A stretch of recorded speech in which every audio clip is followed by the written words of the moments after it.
But even their scout craft are bigger on the inside than they are on the outside. They have these enormous parks on the inside where they grow all their food. They are fruitarians. Okay?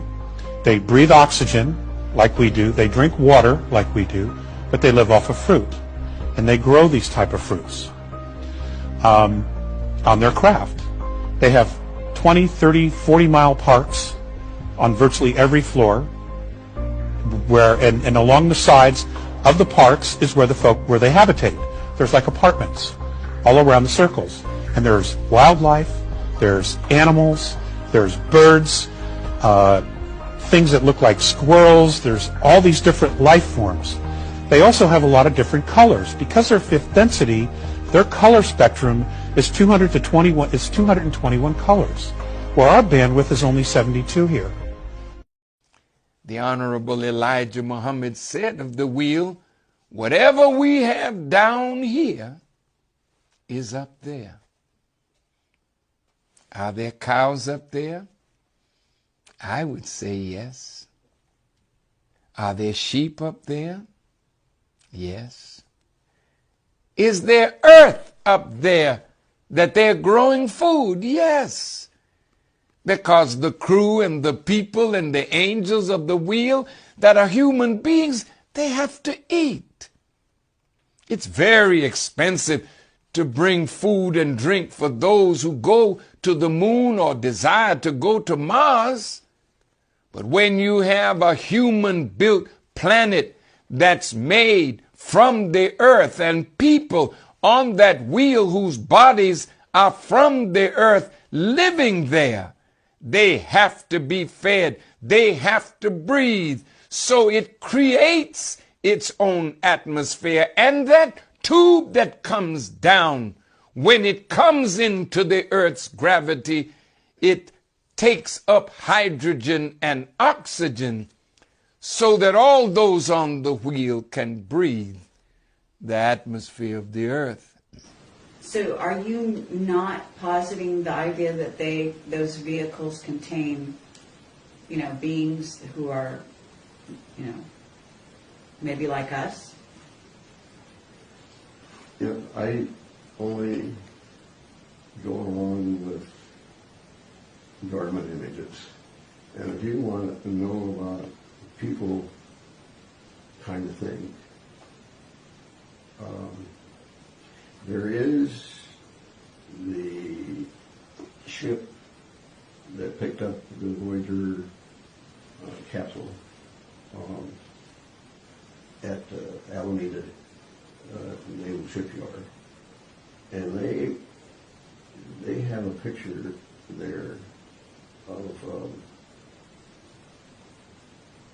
I think it's the Apollo flight that Buzz and Neil were on. But anyway, there's one image there that shows black people getting off. So people with dark skin getting off? Not dark, black. Black skin? Really black, yeah. Were they tall? Yes. Very tall? Yeah. How tall? Do you know? Well, they got out the doorway. I don't know how high that is, but it's safe. 7 feet would be probably a conservative estimate. The Honorable Elijah Muhammad said in the Theology of Time on July 2nd, 1972, quote, "You will see this great mother plane one day, because this great mother plane has a civilization on it." Brothers and sisters, that's very big. What is the meaning of civilization? One having knowledge, wisdom, understanding, culture, refinement, the pursuit of happiness, and is not savage. Well, if on that wheel is a civilization, what kind of civilization is on that wheel? It is the civilization of righteousness.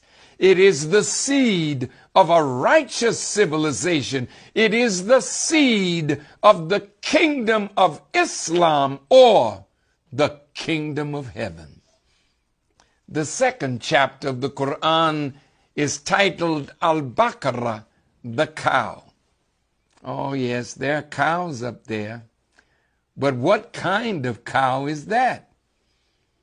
A cow that is raised off of that which is by nature what it is created to feed from, to give those who drink its milk a pure drink agreeable to the drinkers. So the Quran says that in the hereafter there will be rivers of milk. So you have to have a lot of cows to give you rivers of milk, but the cows, not the cows that are on the earth today that have been fed improperly, raised improperly.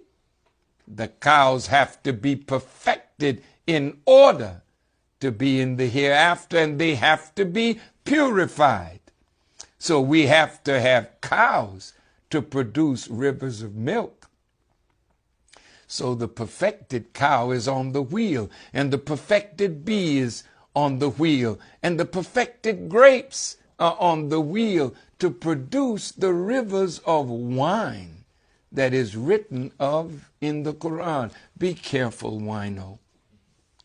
This does not mean that you are going to drink rivers of wine in the hereafter and act a fool. So what kind of wine is that will be a part of the life of the hereafter? It's not the wine that you are drinking that makes you other than yourself, but it is written that wine will be there. Jesus did turn water into wine. That has great meaning. A great civilization is on the wheel. The knowledge there is supreme over the knowledge that you have here. Knowledge is what is needed to build a new world. But remember, Master Farad Muhammad, when he was among us, he taught us that there's 60,000 books of higher mathematics that exists. And the father of this world, Yaqub, only gave the Caucasian one book. And I think you did a good job with your one. Remember now, when the Japanese pilot in 1987 drew a picture of the wheel, it was up and down. What is above is beneath. That's why the Honorable Elijah Muhammad said it can fly on both sides. So here you have a prototype of the kingdom of God, and the wisdom that's up there is perfected and has purified that which the enemy has poisoned. Yes, there's fish there, there's water, there's vegetation, there's high science. All of the science that is necessary to purify the entire earth is there on that wheel.